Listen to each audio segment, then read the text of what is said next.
Neuvième rapport sur la situation économique de la Côte d'Ivoire, notamment dans la filière café-cacao, présenté ce jeudi 11 juillet par la Banque mondiale. Également ouverture d'un séminaire à Grand-Bassam sur le nouveau code de procédure pénale par l'OIDH, Observatoire ivoirien des droits humains. Bienvenue à toutes et à tous. La Banque mondiale a présenté ce jeudi aux autorités ivoiriennes son 9e rapport sur l'économie de la Côte d'Ivoire. C'est un rapport qui s'est surtout penché sur le secteur agricole, notamment le café-cacao. On retient que c'est un rapport qui fait état d'une économie mieux portante. Il est par contre noté des fragilités hostiles à l'épanouissement des acteurs du secteur agricole, moteur incontestable de l'économie de la Côte d'Ivoire. Mon désir Nascimento, Tima Traoré et Lyon Gilbert. Plus de 54% des producteurs de cacao sont pauvres en Côte d'Ivoire. C'est ce qui ressort du 9e rapport de la Banque mondiale sur la situation économique de la Côte d'Ivoire. Ce rapport présente une économie à fort potentiel basée sur 3 secteurs, notamment le secteur de l'immobilier, de la téléphonie et celui agricole. Malgré que la Côte d'Ivoire produit 40% du cacao mondial, il est estimé que sur toute la filière cacao-chocolat, qui représente plus de 100 milliards de dollars par année, la Côte d'Ivoire ne récolte que 5 à 7% de ses gains totaux. Vous le connaissez, ces chiffres. Mais quelque part, malgré l'importance, et c'est le paradoxe, malgré l'importance du cacao qui est incontournable en Côte d'Ivoire, les résultats sont décevants.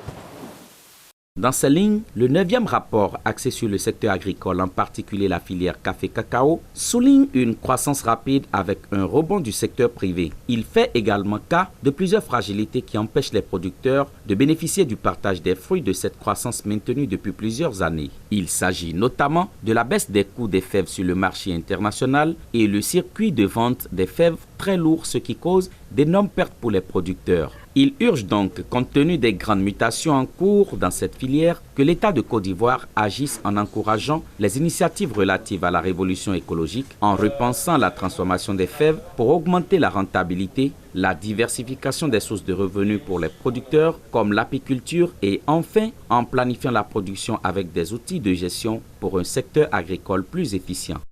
Pourquoi il y a une urgence? Et pour nous, il y a une double urgence. La première, elle est du côté de la demande. Je l'ai expliqué, je n'y reviens pas. Les exigences des consommateurs ont changé. Il faut du cacao propre. Les goûts sont devenus plus sophistiqués.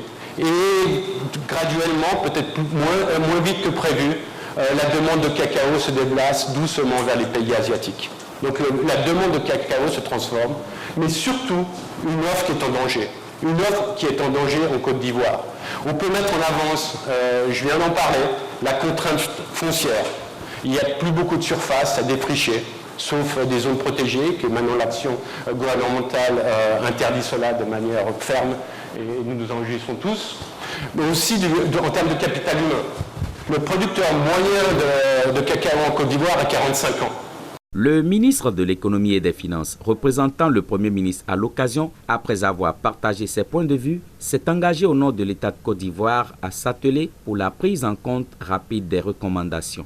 Si d'importants acquis ont été enregistrés dans ce secteur, le 9e rapport vient nous rappeler cependant qu'il y a urgence à intensifier les efforts. Dans ce contexte, le gouvernement examinera avec la plus grande attention les pistes de solutions proposées dans le dit rapport. J'ai pu vous rassurer que ces pistes de solutions alimenteront les réflexions et éclaireront les actions en cours en vue de renforcer le rôle de la filière dans le développement économique et social de notre pays. Soulignons que le 9e rapport de la Banque mondiale sur la situation économique de la Côte d'Ivoire révèle de bonnes perspectives, surtout avec des défis susceptibles de se dénouer en de réelles opportunités. Contribuer à l'amélioration de la justice pénale par la lutte contre la détention préventive, abusive et injustifiée. C'est l'objectif affiché par l'OIDH, l'Observatoire ivoirien des droits humains, en organisant un séminaire d'échange sur les innovations du nouveau code de procédure pénale. Cet atelier auquel ont pris part magistrats, officiers de police judiciaire et acteurs de la société civile s'est ouvert ce jeudi à Grand-Bassam. Hervé Blayon et Richard Akeki pour le reportage. Une compréhension harmonisée pour une meilleure application du nouveau code de procédure pénale. L'OIDH, l'Observatoire ivoirien des droits humains, est en séminaire à Grand-Bassam. Objectif, échanger avec les organes de poursuite, les officiers de police judiciaire et les acteurs de la justice sur les innovations du nouveau code de procédure pénale. Nous avons estimé simplement que le respect des droits de l'homme passe aussi et surtout par la promotion des tests qui garantissent les droits de l'homme. Nous avons travaillé avec le ministère de la Justice à ce que ce nouveau code de procédure pénale puisse voir le jour. Pour nous, il est bon d'en faire la promotion. On ne peut pas bâtir l'état de droit lorsque les instruments de l'état de droit et les institutions de l'état de droit ne fonctionnent pas comme ils devraient fonctionner. C'est une première étape, mais après, nous allons faire le monitoring pour nous assurer que les services de police judiciaire, tant au niveau de la police que de la gendarmerie, appliquent bel et bien le code de procédure pénale pour le respect des droits et libertés des individus. Pendant 2 jours, 25 officiers de police judiciaire vont revisiter les procédures pénales, notamment en matière d'enquête préliminaire et d'instruction. Une démarche soutenue par le Programme des Nations Unies pour le développement et le Conseil national des droits de l'homme afin de fluidifier la chaîne pénale. Le nouveau code de procédure pénale vient remplacer ces cours d'assises par des tribunaux criminels et des cours criminels qui fonctionnent de façon normale. Ce qui fait que le principe de rapidité dans le traitement de ces dossiers est un facteur intéressant pour le PNUD. La contribution de la police judiciaire à la protection des droits de l'homme doit s'appuyer entre autres sur des textes de loi, mais aussi sur des bonnes pratiques. Cette première session permettra aux officiers de police judiciaire de s'approprier les éléments nouveaux de ce code de procédure en vue de mieux assurer leurs fonctions. Pour les participants, cet atelier va favoriser une meilleure appropriation des pratiques en matière de procédure pénale. Des textes ont changé, des innovations ont été apportées. Il est bien qu'on vienne ici et que, ensemble avec le parquet, avec la direction de la police judiciaire, qu'on puisse, n'est-ce pas, harmoniser nos vues, qu'on s'accorde sur comment est-ce que certains textes, certains articles vont être appliqués. Moi, je pense qu'il n'y a pas, comme on le dit, de contradiction entre comment les magistrats et nous. Nous appliquons la loi, nous interpellons, l'enquête préliminaire, et après, disons, même dans la pratique, avant tout acte, nous appelons le procureur de la République pour toujours attendre ses instructions avant d'exécuter. Donc on a été toujours en phase avec nos magistrats. À l'ouverture de ce séminaire, le gouvernement ivoirien a indiqué sa volonté d'améliorer la justice pénale par la lutte contre la détention préventive, abusive et injustifiée. Le gouvernement de la République de Côte d'Ivoire s'est doté d'un nouveau code de procédure pénale à la fin de l'année dernière. Et nous le savons tous, c'est une loi de procédure et donc d'application immédiate. Cet atelier d'échange sur les innovations du nouveau code de procédure pénale prend fin ce vendredi. Il fera place à 2 autres séminaires organisés la semaine prochaine par l'Observatoire ivoirien des droits humains au profit de la gendarmerie nationale et d'officiers de police judiciaire issus des commissariats de sécurité publique. Les albinos sont des personnes à part entière et elles assument pleinement leur statut. Les albinos ont tenu à le faire savoir le week-end dernier à Marcory lors d'une rencontre dénommée Albinos J'assume. La rencontre qui vise à valoriser les albinos est à l'initiative de la Jeune Chambre internationale universitaire d'Abidjan. Le point avec Franck Kofi, Léon Gilbert dans un récit de Corona Congo. Je suis albinos et je pense que j'assume très bien mon albinisme et j'aimerais que mes amis albinos puissent faire autant. Et c'est en ce sens que j'ai mis sur pied ce projet Albinos J'assume qui est aujourd'hui à sa première édition. Et que sa problématique, c'est que lui-même il ne sait pas, il ne connaît pas sa valeur. Il ne sait pas quelle est son importance. Et ok, Albinos J'assume, c'est un concept, mais ce sont aussi des activités. Comme je l'ai dit tout à l'heure, on a le ministère de la Famille, de la Femme et de l'Enfant qui va nous accompagner avec une sortie à Doraville pour les enfants albinos. À côté de cela, il y a le ministère de la Justice aussi, qui lance la valeur de la personne albinos, car ce n'est qu'ainsi. 51 étudiants de l'EHB, école hôtelière de Grand Bassam, ont reçu le parchemin de fin de formation.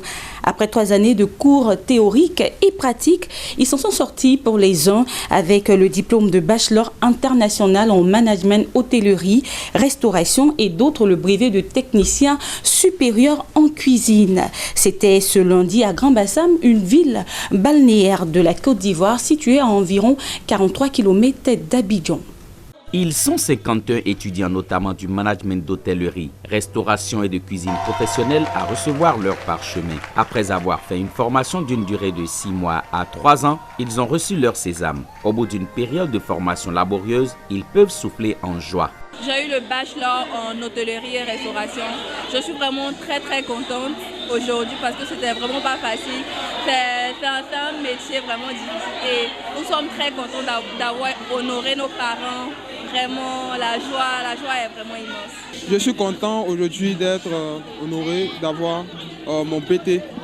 Et plus tard, j'aimerais travailler d'abord dans une société et puis après continuer mes études.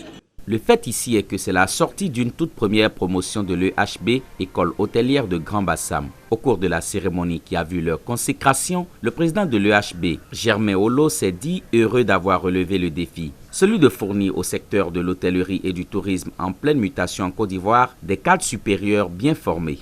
Nos enfants ont été déclarés 100% admis. C'est une fierté pour nous, c'est une fierté pour la Côte d'Ivoire, c'est une fierté pour Grand Bassam d'abriter la première école qui puisse donner à ses enfants un diplôme de Bac+3. Nous avons dit tout à l'heure de la salle que selon les besoins et le coût des parents d'élèves, nous devons aller au Bac+5. Le vice-président de Côte d'Ivoire, Daniel Kablan-Duncan, au cours de cette cérémonie, a félicité les impétrants et surtout les enseignants pour avoir permis la mise en route d'un projet de dimension sous-régionale. Un projet à travers lequel les jeunes Ivoiriens auront des formations qualifiantes recherchées par les recruteurs de la sous-région. Il s'agit à ce niveau de développer une filière nationale de formation au métier du tourisme de haut niveau, incluant le personnel des hôtels et restaurants, les guides touristiques, les agences de voyage. Comme vous pouvez le constater, l'école hôtelière de Grand Bassam, l'EHB, a donc un important rôle à jouer dans cette stratégie en mettant à la disposition des entreprises du secteur touristique et main-d'œuvre professionnelle. Notons que pour cette première promotion, un stage en France est déjà proposé. L'EHB, première école hôtelière de Grand Bassam en Côte d'Ivoire, ambitionne être l'école de référence en matière de formation de ressources humaines hôtelières en Afrique. En image à présent, la Banque marocaine pour le commerce et l'industrie, en abrégé BMCI, a sollicité une ligne de financement de 60 millions d'euros, soit 67,3 millions de dollars, auprès de la Banque européenne pour la reconstruction et le développement, en abrégé BERD. Notons que cette ligne de crédit sera accordée via le programme de facilitation du commerce mis sur pied par la BERD depuis maintenant 20 ans et servira à soutenir des entreprises marocaines d'import-export. C'est sur cette information que se referme ce journal. Merci de l'avoir suivi. On se retrouve très bientôt. D'ici là, portez-vous bien.